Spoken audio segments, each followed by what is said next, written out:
আজকে আলোচনা করব কাপড়ে হ্যান্ড পেইন্টিং করার সকল প্রস্তুতি নিয়ে। হ্যালো এভরিওয়ান, আমি চৈতি।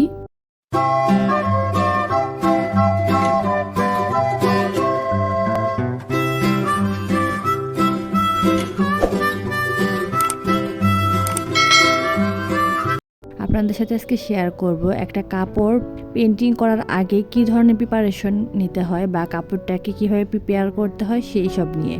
তো স্কিপ না করে ভিডিওটা দেখতে থাকুন, আশা করছি আপনাদের কাজে আসবে। তো এখানে আমি অ্যাক্রিলিক কালার পেইন্টিং করব। আসলে এটা অ্যাক্রিলিক কালার না, আমি আসলে অ্যাক্রামিন কালার দিয়েই করব। তবে অ্যাক্রামিন যে কালারটা দিয়েই করেন সেটার জন্য কাপড় একইভাবে রেডি করতে হয়। তো আপনারা সুতি যে কোনো কাপড় নেওয়ার আগে আগে দেখবেন কাপড়টাতে মার আছে কিনা। কাপড়টাতে যদি অতিরিক্ত মার থাকে তাহলে কিন্তু আপনারা রং করার পরে রংটা উঠে যাবে একটু ঘষা লাগলেই। এর আগে আমার একজন কাস্টমার এরকম রং নিয়েছিল, রং নেওয়ার পর সে একদম একটা কাপড়ের ওপর রং করেছিল, কাপড়টা একদম পুরোপুরি মারযুক্ত ছিল।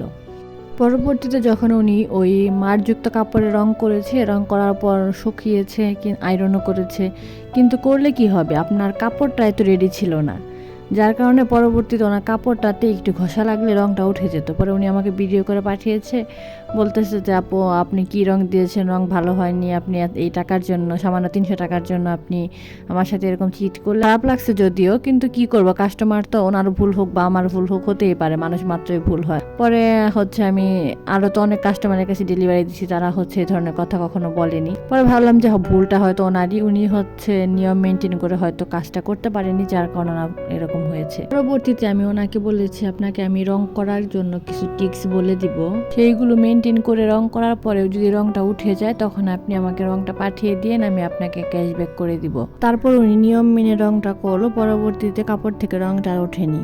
তাহলে এটাই মেন কথা, আপনাকে কাপড়টা ভালো মতো রেডি করতে হবে, রং যেমনই হোক না কেন। কাপড়টা ভালো হলে আপনার রং যদি একটু হালকা পাতলাও হয় বা ঘনও হয় সেটা বড় ইফেক্ট করবে না, কাপড়টা মেইন। তো আপনি সুতি কাপড়ের ওপরে যে ধরনের কাপড়ই নেন না কেন, আপনাকে মারটা আগে মুক্ত করে নিতে হবে, তারপর আপনি এটাকে পেইন্ট করতে পারবেন। তো সবচেয়ে ভালো হয় নতুনদের জন্য কাপড়টা ধুয়ে আয়রন করে রং করা। আর আমরা যেহেতু অনেক বছর ধরে কাজ করতেছি, আমরা আসলে বুঝি কোন কাপড়ের ওপরে রং করলে রং থাকবে আর কোনটার ওপরে থাকবে না। আর যারা নতুন তারা হয়তো বুঝেন না, তাই তাদের ক্ষেত্রে আমার মনে হয় কাপড়টা ধুয়ে তারপর রং করাটাই বেটার হবে।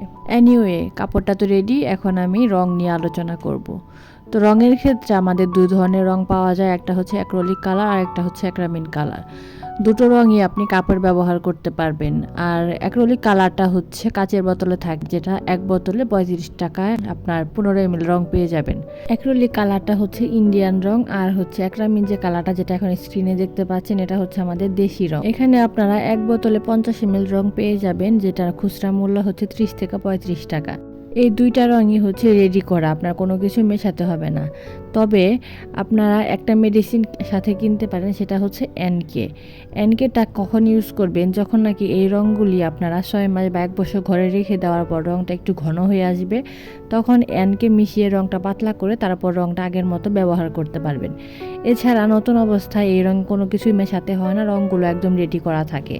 আর রং করার সময় আপনার রংটা একটু ঝাঁকিয়ে নেবেন, সেটা অ্যাক্রিলিক বা অ্যাক্রামিন যে কোনো কালারই হোক, সেটা কোনো কথা নয়। রং করার আগে সবসময় ঝাঁকিয়ে রং করবেন।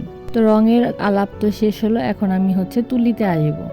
তো তুলির ক্ষেত্রে আপনারা যারা বিগিনার আসছেন তারা 2টা বা 3টা তুলি নিয়ে আপনারা শুরুতে কাজ করতে পারেন। আমি এখন যে তুলিটা দিয়ে কাজ করছি এটা 2 সাইজের তুলি, এই তুলিটা দিয়ে আমি সবসময় কাজ করে থাকি। এছাড়া আরেকটা তুলি সবচেয়ে বেশি পছন্দ করি, সেটা 0 সাইজের তুলি। এই 0 সাইজ এবং 2 সাইজ এই 2টা তুলি দিয়ে আমি অলমোস্ট কাজগুলো করে থাকি।